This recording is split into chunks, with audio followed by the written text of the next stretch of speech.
Ladies and gentlemen, welcome to this explosive episode of entertainment news where the unthinkable has just unfolded live on national television, shaking the foundations of morning show diplomacy and leaving viewers across the nation glued to their screens in utter disbelief. It all started on a crisp October morning in 2025, the kind where the autumn leaves whisper secrets to the wind and the promise of hot coffee mingles with the buzz of breaking headlines, as the beloved Today with Jenna and Friends segment, hosted by the ever-charismatic Jenna Bush Hager, kicked off with its usual blend of lighthearted banter, celebrity chit-chat, and feel-good stories designed to ease America into the workday rhythm. Jenna, with her signature warm smile that could melt the iciest of grudges and her effortless Texas charm that makes even the most jaded viewer feel like they're chatting with an old pal over brunch, introduced her guests for the day, a powerhouse trio of Hollywood heavyweights, Regina Hall, the queen of comedic timing whose infectious laugh has lit up screens from Scary Movie to Think Like a Man, Jennifer Hudson, the powerhouse vocalist turned talk show titan whose voice can shatter glass and hearts in equal measure, and of course, the pint-sized powerhouse himself, Kevin Hart, the man who's turned self-deprecating humor into a billion-dollar empire, from sold-out stand-up tours to blockbuster franchises like Jumanji, that remind us all that size doesn't matter when it comes to stealing the spotlight. The set was a picture of morning perfection, plush couches in soft pastel hues, a backdrop of glowing city skyline that screamed optimism, fresh flowers in vibrant arrangements nodding gently under the studio lights, and a live audience of eager fans whose applause thundered like a summer storm, ready to soak up every quip and anecdote. Little did anyone know, this seemingly innocuous gathering of friends and funny men was about to erupt into a firestorm of controversy that would dominate social media feeds, cable news cycles, and water-cooler conversations for weeks to come, proving once again that in the glittering world of showbiz, even the friendliest of faces can hide the sharpest of swords. As the cameras rolled and the theme music faded into that familiar upbeat jingle, Jenna leaned into the microphone with her trademark enthusiasm, her eyes sparkling like diamonds under the Klieg lights, and exclaimed, "What a treat we have today, folks. We're diving deep into friendship, fame, and a few funny fails with my absolute favorites, Regina, Jennifer, and Kevin. Welcome back to the family." The crowd erupted in cheers, phones were already out recording every second, and the air hummed with that electric anticipation that only live TV can conjure, where one wrong word could go viral in minutes, turning heroes into hashtags overnight. Kevin, perched on the edge of his seat like a coiled spring ready to unleash a barrage of punchlines, flashed his megawatt grin, the one that's launched 1,000 memes, and quipped right off the bat, "Jenna, if this is family, then I'm the uncle who shows up with bad jokes and worse advice. Let's make it dysfunctional from jump." Laughter rippled through the studio, genuine and unforced, as Regina slapped her knee in delight and Jennifer nodded along, her elegant poise a perfect counterpoint to the chaos about to unfold. But beneath the surface, tension simmered like a pod left too long on the stove, fueled by old rivalries, unspoken slights, and the relentless pressure of public personas that demand perfection at every turn.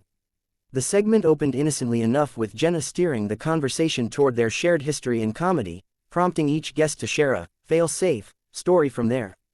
early days hustling for gigs in smoky clubs and audition rooms that smelled of desperation and dreams deferred. Regina went first, her voice rich with that soulful timbre that makes every tale feel like a fireside confession, recounting the time she bombed an improv class so badly that the instructor suggested she try mime instead, eliciting groans and giggles in equal measure from the panel.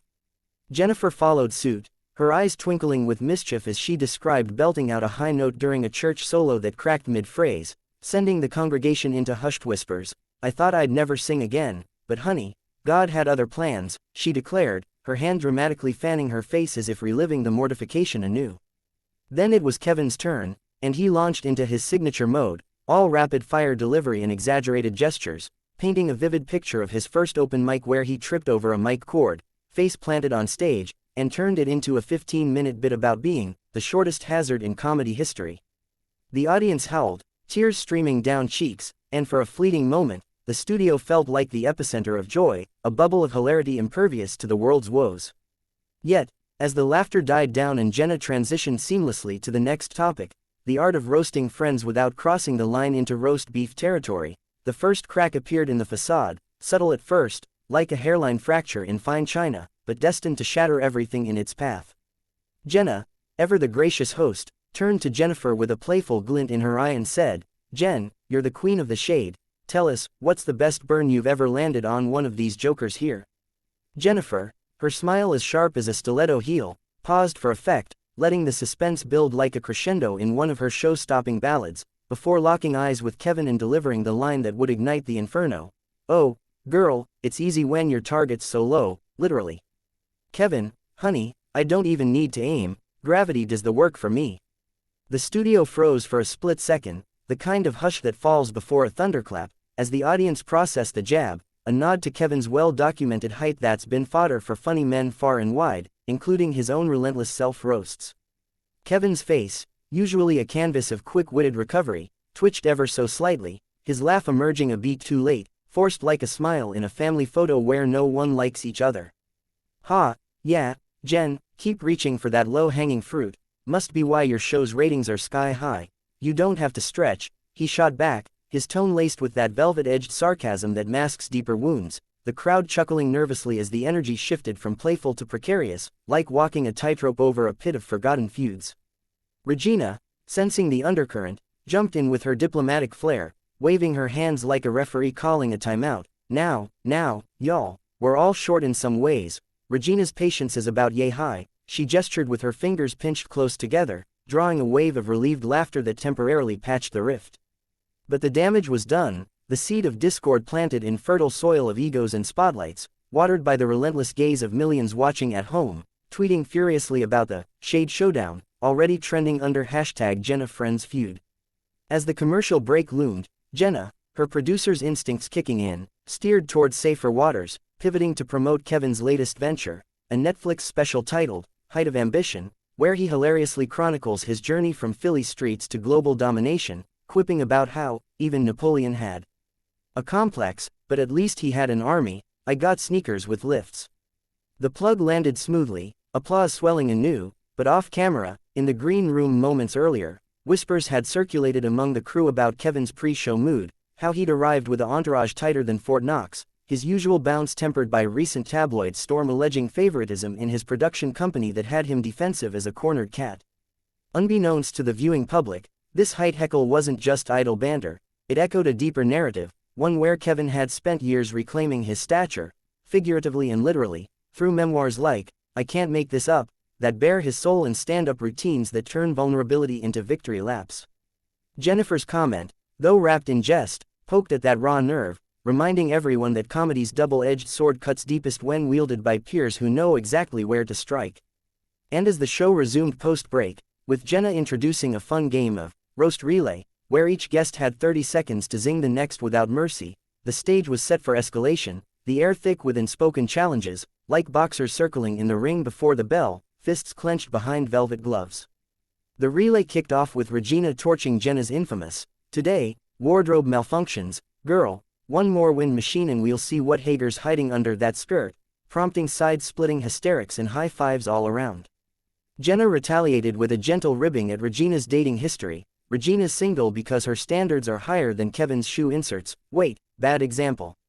The slip was unintentional, but it landed like a grenade in Kevin's lap, his eyes narrowing imperceptibly as he prepared his turn, the audience hanging on every syllable, unaware that this playful exchange was veering perilously close to the cliff's edge. When his moment arrived, Kevin leaned forward, microphone in hand like a scepter of satire, and unleashed on Jennifer. "Jen, your voice is legendary, but let's talk range. You hit those notes so high, it's like you're compensating for something low in the friend department, like loyalty when egos clash." The words hung heavy, a veiled shot at a rumored falling out from a joint project years back where creative credits had sparked whispers of betrayal, the studio's laughter more polite than passionate now, a murmur rippling through the crowd like unease in a theater mid-twist. Jennifer's composure held, but her retort was swift and surgical. "Oh, Kev, loyalty. That's rich coming from the man who bails on collabs faster than he does from a bad blind date, short fuse, short commitments." Gasps echoed faintly, the live feed capturing every micro-expression. Kevin's jaw tightening like a vice, Regina's eyes widening in silent plea for peace, Jenna's hand fluttering nervously toward the control booth for a quick cutaway. In that instant, the fiery controversy, the headlines would scream about crystallized, a perfect storm of wit-turned weapon, where the line between love taps and haymakers blurred into oblivion, leaving the show's harmonious vibe in tatters and propelling this morning mishap into the annals of TV infamy. As the segment staggered forward, Attempts at recovery felt as futile as bailing a sinking ship with a teaspoon. Jenna cracked forced jokes about her own shortcomings. In the kitchen, Regina shared a heartfelt story of unity from her sorority days, but the pall lingered, heavy as fog over the Hudson, with Kevin's smiles growing thinner, his responses clipped like a bad haircut. Off-mic whispers from producers buzzed in earpieces, urging a graceful exit, but the format demanded they power through, each second stretching into eternity under the unforgiving eye of the camera. Viewers at home, sipping their second cups of Joe, began flooding social media with reactions. Is this real or scripted drama? #Kevin Hart walkout incoming, tweeted one influencer with 1 million followers, while another posted a gif of exploding popcorn captioned, "Today show just got real, housewives real." The controversy wasn't just about the barbs, it tapped into broader cultural fault lines, the fragility of male egos in female-dominated spaces, the exhaustion of turning personal pain into public punchlines, and the relentless scrutiny that turns stars into spectacles at the drop of a hat. Kevin, who'd risen from open mic obscurity by owning every insecurity, suddenly found himself owning a moment he couldn't laugh off, his empire of empowerment cracking under the weight of a single, stinging syllable. And as the clock ticked toward the segment's end, with one final round of applause that felt more obligatory than organic, the storm clouds gathered thicker, foreshadowing the dramatic denouement that would etch this October 12th into television lore forever, a day when friendship's facade crumbled live, unscripted, and utterly unforgettable. Picking up the threads of this unraveling tapestry of tension, the roast relay limped to its conclusion amid a hail of half-hearted hurrahs, the studio lights seeming to dim just a touch as if the very bulbs sensed the shift from sparkle to storm, with Jenna Bush Hager, the unflappable anchor who'd navigated everything from political gaffes to pop culture pandemics, now finding her quick wit stretched to its limits like a rubber band pulled one snap too far. The game wrapped with Jennifer landing a final zinger on Regina about her eternal glow up, being less eternal and more eternally single, drawing a gracious chuckle from Hall that masked the group's collective exhale, everyone praying the pivot to the pre-recorded promotional reel for Kevin's upcoming animated series, Lil Kev's Big World, would serve as the much-needed reset button, a colorful montage of pint-sized adventures that mirrored Hart's own life in hilariously exaggerated form. As the clip rolled on the massive screens flanking the set, featuring voice-acting gems where Kevin as a mini-me hero outsmarts giants with guile and giggles, the panel fell into a temporary truce, nodding appreciatively, the audience's energy rebounding like a yo-yo on an upswing, clapping along to the theme song's catchy hook that proclaimed, "Small but mighty, that's the way we roll." But even in this brief interlude, the undercurrents pulled stronger, Kevin's fingers drumming a restless tattoo on his knee, his mind no doubt replaying the barbs like a highlight reel from hell, each one amplified by memories of past public pile-ons, from the Oscar debacle that nearly derailed his career to the endless parade of height jokes that, while lucrative in his specials, stung like salt in fresh wounds when unsanctioned.